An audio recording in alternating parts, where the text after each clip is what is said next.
Hi everybody, this is Danielle Schindler with Beller Physical Therapy. I am going to be talking a little bit about balance. Today we've talked about your rotator cuff, we've talked about ways to improve your mobility in your spine because I'm sure lots of you are doing lots of extra sitting these days. So right now we're going to talk about your balance. There are three different systems that play into your balance. One are your eyes, one's your inner ear, and the other is your somatosensory system, or all of the sensors in the bottom of your feet. So if any one of those systems isn't working together, then your balance is going to be off. So I've got Eric here, who's going to be demonstrating some exercises for you guys. One of my main recommendations is we spend a lot of time with our shoes on, and that's going to block the ability of the somatosensory system to be able to feel and react to what's going on in your environment. So depending on what's going on, if you have any special considerations like diabetes or some sort of neuropathy, definitely keep your shoes on. But if you don't have anything that alters the sensation in the bottom of your feet, I would recommend walking around the house barefoot for a couple minutes a day, because what that's going to do is help to build the sensors in the bottom of your feet to be able to react a little bit better to their environment. So I'm going to have Eric demonstrate just a couple exercises with his shoes off so you can kind of see the difference. So I'm going to go ahead and the camera.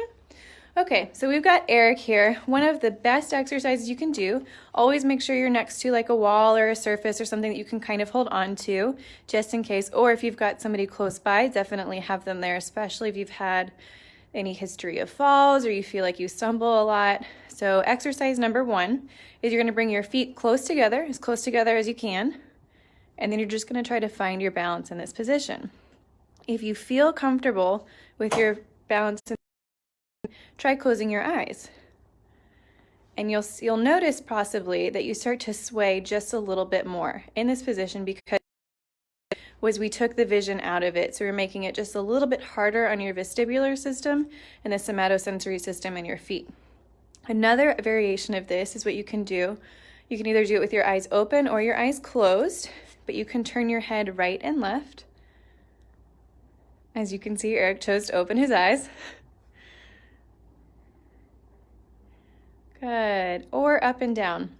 A lot of the times our falls happen when we are doing something where we're turning our head, moving, and the vestibular system just doesn't have the amount of time that it needs to react. So this is a great way to train, but like I said, remember, make sure you're close to a wall or something that you can kind of hold on to, somebody's close by. So that's position number one, feet together. Position number two, you're going to slide just one of your feet a little further forward. Not quite that far. You want to bring it back to where your heel is kind of in the middle of your other foot. This is called modified Romberg or sharpened Romberg. So this is preparing you for that lovely position that we all hate to get into with your foot directly in front of the other. So this is just the stepping stone to that.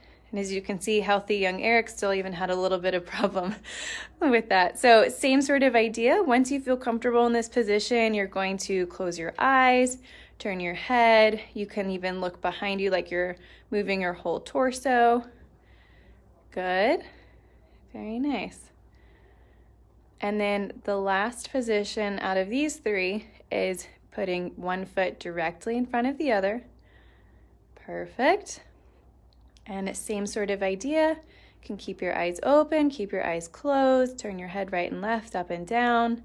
All of these are going to be really, really nice ways to test your balance. So for this next exercise, it's single leg balance. So I definitely recommend coming over to a surface that you can hold on to. So we're going to use one of our treatment tables.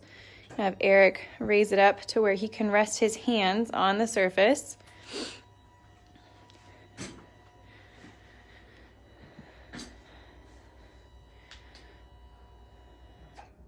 Okay, and so what he's going to do is just balance on one foot and try to let go. And you'll notice how his ankle starts to wobble just a little bit. That is a perfectly normal response. That is actually kind of what we're looking for in situations that test your balance. We're looking for those situations that make your ankle and your body have to respond, so that way they build up the proper responses to that balance or that situation. Okay, so that is my recommendation for just some really nice and simple balance exercises. The last thing I want to go over is called the chair rise test. So I'm going to have Eric go take a seat in the chair. One of the things that we use predictor of falls is this specific test right here. So there are a couple different variations. One of them is a 5-time sit to stand. So you'll stand up and sit down from a standard chair height 5 times as quickly but as safely as you can, trying not to use your hands. The other one is you want to try to see how many you can do in 30 seconds. So I'm going to have Eric demonstrate the proper form to get up and out of the chair, and then we'll talk about the norms of each of these different tests. So he's going to scoot far forward in the chair. The less of you that's on the chair, the easier it's going to be to stand up. Now, he's going to lean his chest forward, over, and you see how that unweights the hips, and it's going to allow him an easier time to be able to stand up off of the chair. So once he's leaned forward, he's going to push through his heels, squeeze the glutes and the hips, and everything straighten simultaneously. You're going to reverse the exact same process on the way down. So you're going to lean forward, bend the knees, hinge at the hips, and come back down.